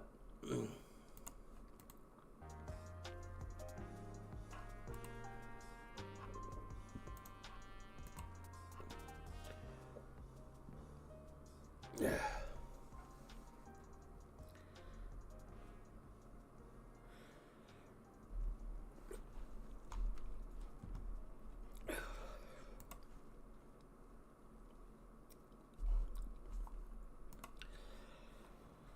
But yeah, like I said, it takes a certain cult or fan base to really get Monsters Wrath moving along if you guys want to see the stuff for it.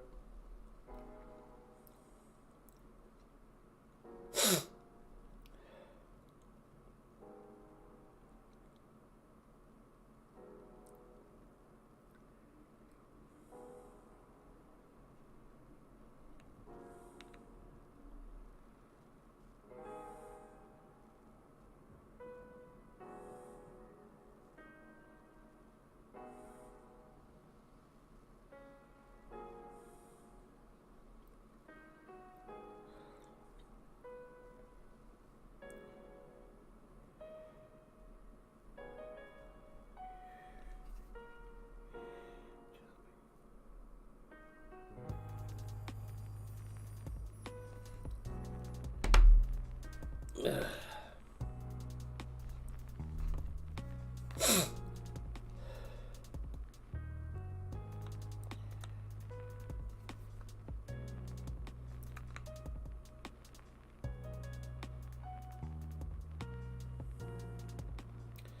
was interesting. Yeah, there's a lot of interesting stuff. But yeah, that guy right there who made all that made the coolest Swan manga I read of Dragon Ball Wrath, which is basically a combination of Dragon Ball and Red Asura's Wrath, which is very awesome. But yeah.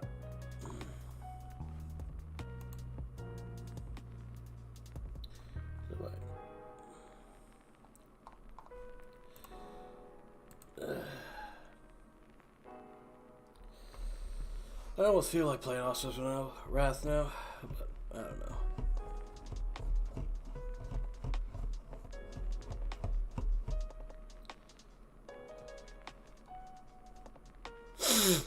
Ugh, God.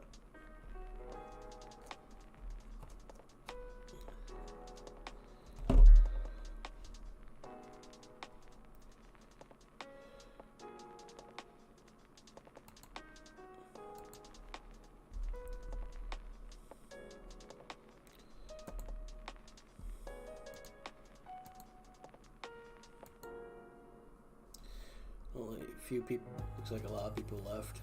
Yeah, it's fine, it's kind of expected. Ugh.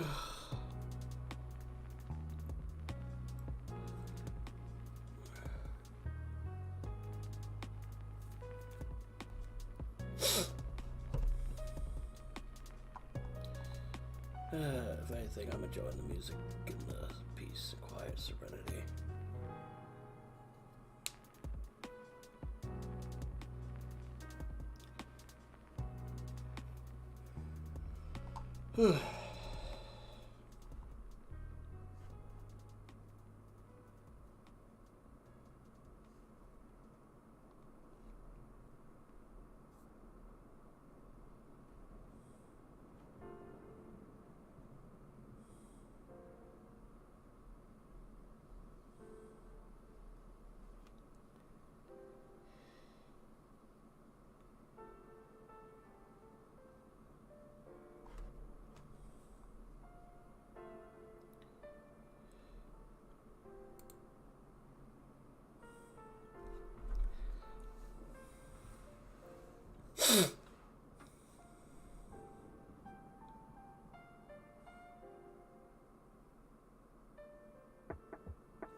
How long have I been going for?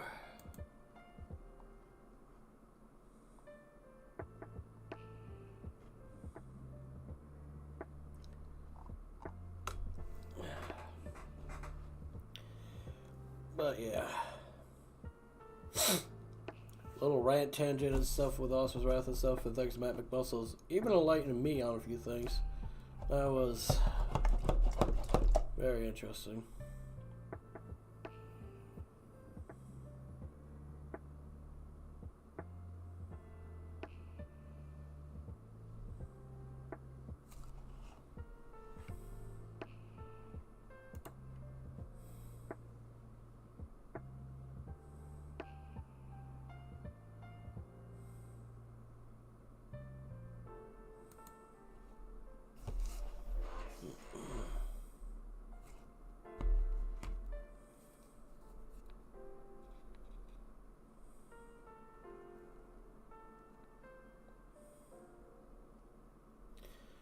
But I might end stream here because I've been going on for my body's kind of giving out. So what I'm gonna do is I'll play one more thing.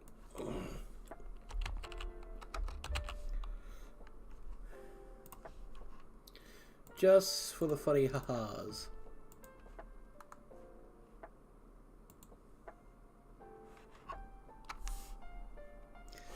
Just end this with a banger, because why not?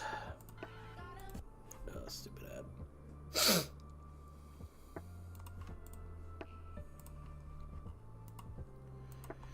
Alright.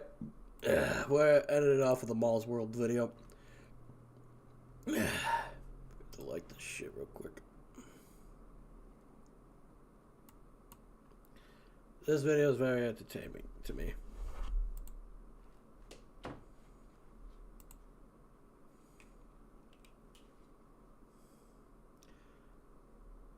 Hello, Andrea. Fuck y'all niggas. Hey, yo. Excuse me? Nah. Fuck y'all. Cause I don't think y'all realize the level of instigating I had to do to make sure my plan was a thing. That doesn't explain why you mad at us. Shut your fat ass. Shut your fat ass up. Shut your fat ass Bro, up. you don't got no right to talk to me like that, bro. Bitch, I can talk to you any way I want, concerning the fact that you should have killed him. What you getting mad at me for? I did my best. Trying your best. So you being the size of the planet and using your finger was Thank the you best. for the We book, should have Andrea. just I'll be punched back. him. And take out half the planet. Come on, bro. We trying to preserve human life. Preserve human life. You niggas was doing the no mortal plan before Goku Black was a thing. If anybody keeps talking about how great Goku Black and Zamasu is, especially with the Zero Mortal Plan, I'm going to show them this video to prove how fucking wrong they are. I just want to point that out now.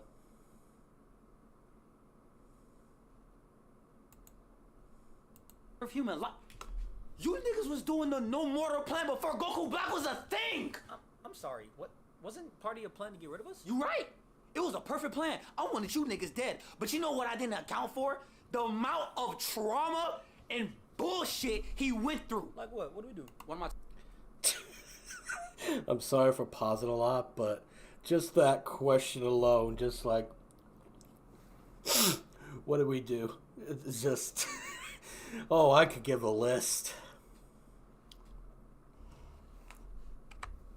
Amount of trauma and bullshit he went through. Like what? What do we do? What am I talking about? Okay, I mean, we can go down the list, but let's start with the obvious. Who the fuck killed his wife? Who? Biggest question right there. Yeah. Thank you, Sergey. Thank you for causing that incident. Did it? Who? Who said I was part of the plan? All you had to do was grab the girl. Buddy, who do you think you are talking to us like that? We don't even know you. I was the spider, bitch. What I spider? got you there.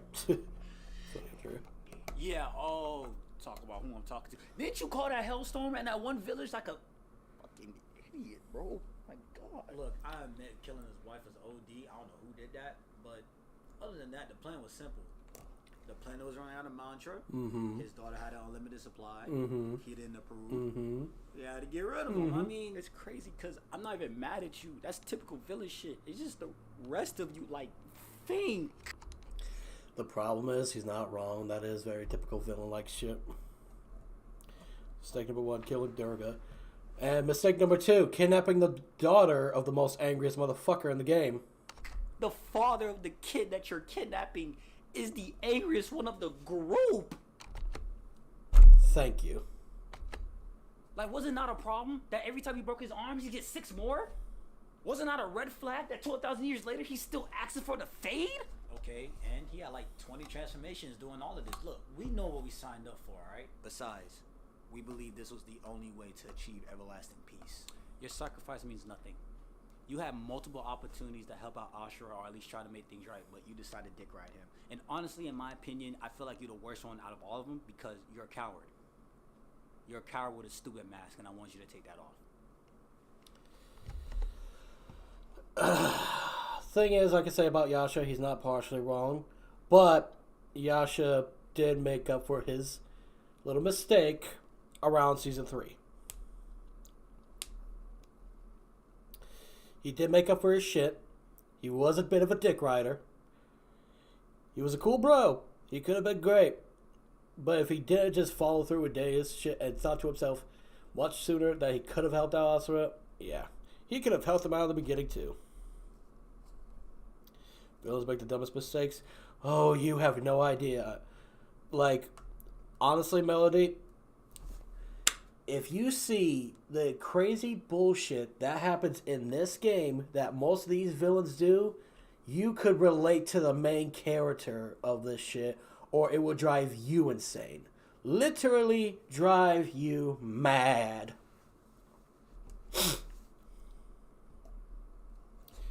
That's how it is with this game.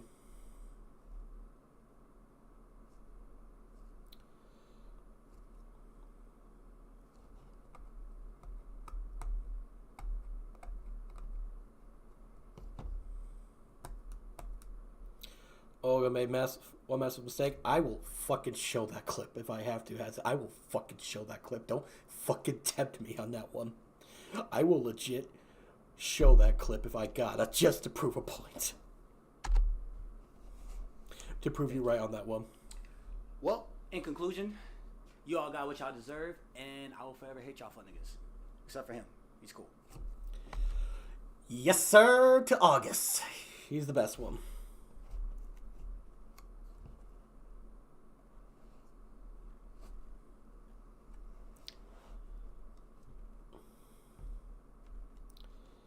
Head empty, only waifus exist. That's how your brain normally functions, sis. Got what y'all deserve, and I will forever hate y'all for niggas. Except for him. He's cool. Yes, sir. This man's the greatest. Love August. He's awesome. What the hell? Why does he get a pass? Nigga, all I care about is bad bitches in my fade, so you lost, though. I still got my fade, though. What's the problem? Bro spent his last day in a hot spring full of bad bitches and ended it with the final moon. He's a GOAT. The problem is, he's not entirely fucking wrong about that.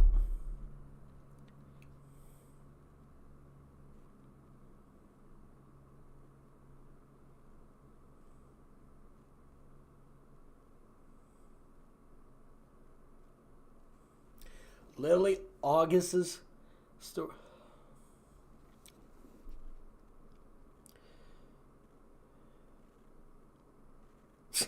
Here's Justin's son, holds Limon Bolt, kidnap him, faces Bean's wrath, holds Justin upside down. Limon Bolt, see. See, Andrea, if you ever watch gameplay for Austin's Wrath or watch my past streams of it, this game would probably entice you because it's literally anime as fuck.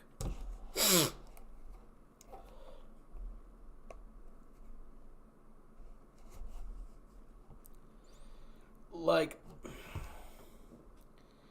I'm not even faulting the characters or how they're written. It's just, oh boy, I could go on a fucking tangent of the crazy shit and trauma and the fucking fights this man goes through just on a daily basis. Just to rescue his daughter after being killed for 12,000 years ago. Fucking hell. Excuse me.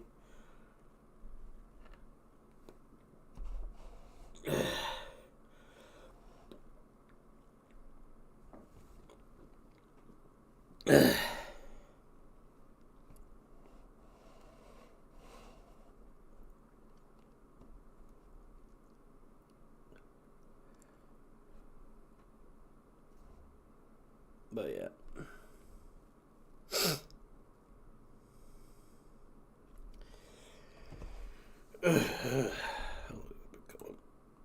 Almost a 2-hour mark. I'll probably stop when I reach it.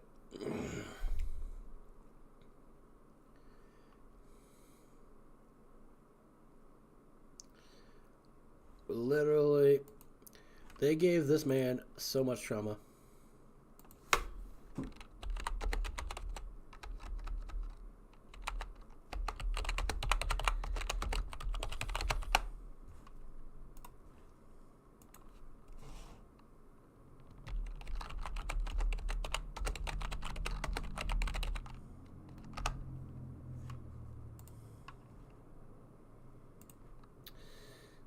Welp.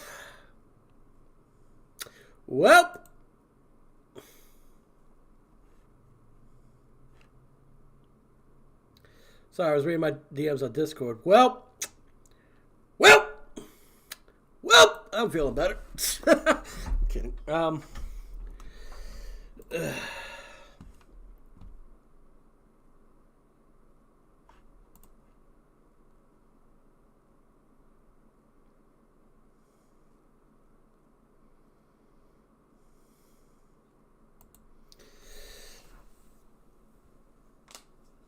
Okay.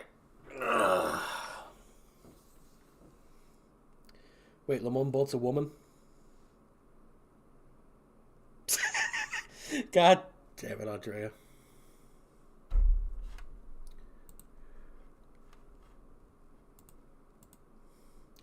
But yeah, oh my goodness. But yeah. But yep, art is finished, so the playthrough for the next time for I stream this stream.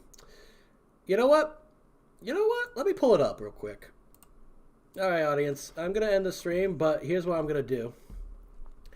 The art pieces are ready for it.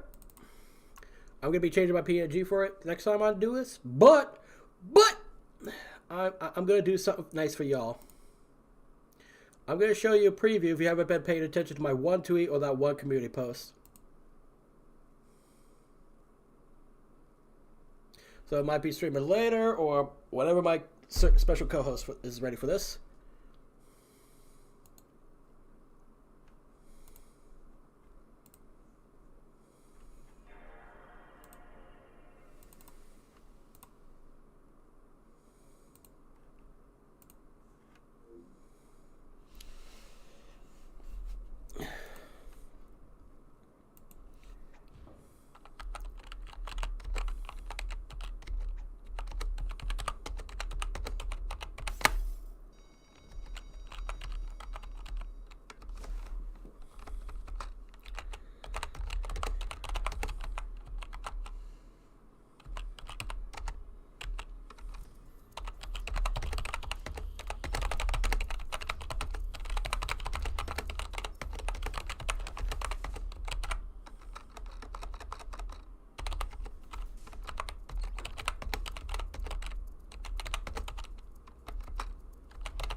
So yeah, people, the next time I stream for Let's Play Wise, it will be Sly Cooper and the Thievius Raccoonus. It's been a long time coming. I'm going to have a certain special co-host for this one. And everything. I hope y'all enjoy this because I'm actually looking forward to this. I played most of these Sly games off my own time just so I can test them out, make sure they work, and they work like a dream. So yeah. I hope you're ready for this as much as I am. But yeah, I'm going to go ahead and stop for now.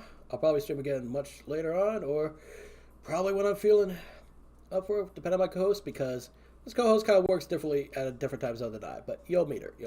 Trust me. But yes, the Sly of Koopas. But yeah, this is just a little tease for what I'm going to have in store for you all. But yeah, hope you guys enjoy. Be sure to like, comment, subscribe, and I'll see you next time when I do a stream, and probably gonna try to relax now since I'm still feeling ugh. But yeah. But yeah, I will see you all on Discord or next time I stream it. Hey, Head Smash, I'm just about to head out. Because I was just showing people the next time I'm gonna stream something, so no worries. But I'll probably stream again later or whatever, but yeah. I'll have to set everything up and things, but yeah. I'll catch you all later. Bye-bye for now.